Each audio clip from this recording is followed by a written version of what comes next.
Students, how are you? Hope this video will find you healthy and prosperous. This is Samreen Hashmi, and the topic which we are going to discuss today is the limiting factors in photosynthesis. So first of all, I'll go for the definition of limiting factors. Any environmental factor that can restrict or decrease the rate of any metabolic process or reaction if it's present in inadequate amount or due to the absence or deficiency of that particular limiting factor. So the limiting factors in photosynthesis are light intensity, temperature, carbon dioxide concentration, water availability.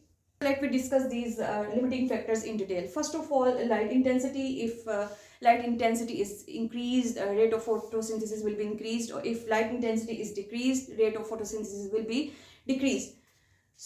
जैसे ही light intensity को बढ़ाया जाएगा photosynthesis भी बढ़ जाएगी, but up to a certain limit. ये मैंने ग्राफ से शो किया है. फॉर एग्जांपल लाइट इंटेंसिटी मैंने शो की है एंड रेट ऑफ फोटोसिंथेसिस. जैसे ही लाइट इंटेंसिटी इंक्रीज करेगी, रेट ऑफ फोटोसिंथेसिस भी इंक्रीज होगा, but up to a certain limit. जब ये सर्टेन लिमिट भी पहुंचेगा तो रेट ऑफ फोटोसिंथेसिस कांस्टेंट हो जाएगा. उसका रीज़न ये है कि दूसरे limiting factors like temperature, carbon dioxide concentration, ये इसको अफेक्ट करेंगे और रेट ऑफ फोटोसिंथेसिस फिर फर्दर इंक्रीज नहीं होगा अगर हम लाइट इंटेंसिटी को इंक्रीज कर भी देते हैं. मोर ओवर, अगर लाइट इंटेंसिटी एक सर्टन लिमिट से इंक्रीज कर जाती है, that can cause the damage of chlorophyll molecules. Light dependent reactions take place in photosystems. हमने डिटेल में पढ़ा था कि टू फोटोसिस्टम्स इन्वॉल्व होते हैं इन लाइट डिपेंडेंट रिएक्शंस, और जिसमें और ये फोटोसिस्टम्स कंटेन करते हैं mainly chlorophyll that are photosynthetic pigment and other accessory pigments. और लाइट डिपेंडेंट रिएक्शंस में सिंथेसाइज किया जाता है एटीपीज एंड एनएडीपीएच. तो ये लाइट रिएक्शंस जो टू फोटोसिस्टम्स हैं वो कैरी आउट करते हैं, फोटोसिस्टम 1 एंड फोटोसिस्टम 2.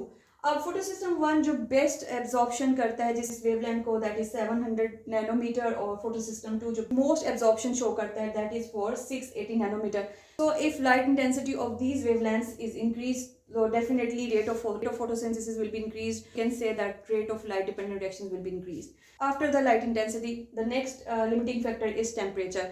टेम्परेचर कम होगा तो रेट ऑफ फोटोसिंथेसिस भी कम होगा. अगर टेम्परेचर इंक्रीज करेंगे तो रेट ऑफ फोटोसिंथेसिस भी इंक्रीज हो जाएगा.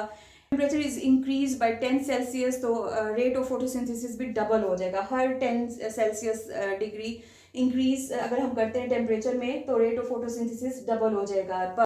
But if light intensity is low तो इंक्रीज इन टेम्परेचर, अगर हम टेम्परेचर को इंक्रीज भी कर देते हैं तो रेट ऑफ फोटोसिंथेसिस पे को इसका खास इन्फ्लुएंस नहीं होगा सिंथेसिस के ऊपर. मोर ओवर, हमें पता है कि जो डार्क रिएक्शंस है उसमें बहुत से एंजाइम्स इन्वॉल्व होते हैं, तो अगर तो एंजाइम्स को अपनी वर्किंग के लिए ऑप्टिमम टेम्परेचर की ज़रूरत होती है. So if temperature is increased beyond the optimum temperature या एक सर्टेन लिमिट से ज़्यादा इंक्रीज हो जाता है, तो डेफिनेटली ये एंजाइम्स जो इन्वॉल्व हैं डार्क रिएक्शंस में वो डीनेचर हो जाएंगे और definitely rate of photosynthesis decrease हो जाएगा. After that carbon dioxide concentration. तो carbon dioxide is also very important. अगर कार्बन डाइऑक्साइड की जो है वो कॉन्सेंट्रेशन इंक्रीज कर दी जाती है तो डेफिनेट सी बात है रेट ऑफ फोटोसिंथेसिस भी इंक्रीज हो जाएगा. As we know that about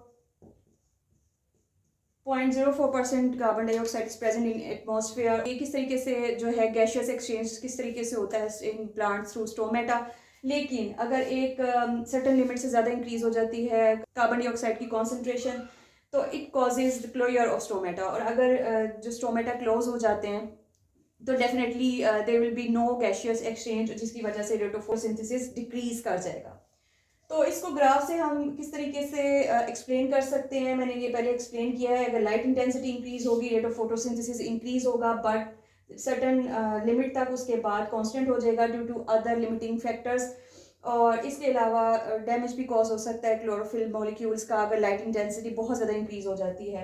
उसके बाद अगर हम कार्बन डाइऑक्साइड की कॉन्सेंट्रेशन को इंक्रीज करते हैं तो अगेन और लाइट इंटेंसिटी भी इंक्रीज होती है तो रेट ऑफ फोटोसिंथेसिस इंक्रीज करेगा again up to certain limit, क्योंकि दूसरे जो लिमिटिंग फैक्टर्स हैं वो इन्वॉल्व हो जाएंगे. और इसके अलावा क्लोजर ऑफ स्टोमेटा अगर इसमें हो जाता है तो फिर जाहिर सी बात है रेट ऑफ फोटोसिंथेसिस ज़ाहिर है अफेक्ट होगा. उसके बाद जो थर्ड लिमिटिंग फैक्टर है दैट इज़ टेम्परेचर. तो अगर हम टेम्परेचर हाई करते हैं, लाइट इंटेंसिटी को इंक्रीज करते हैं, कार्बन डाइऑक्साइड की कॉन्सेंट्रेशन को हाई रखते हैं तो अगेन रेट ऑफ फोटोसिंथेसिस जो है वो इंक्रीज होगा, but again up to certain limit उसके बाद ये फिर से कॉन्स्टेंट हो जाएगा, क्योंकि जो दूसरे फैक्टर्स इसमें इन्वॉल्व होंगे वो इसको कांस्टेंट कर देंगे, वो फर्दर इंक्रीज नहीं होने देंगे.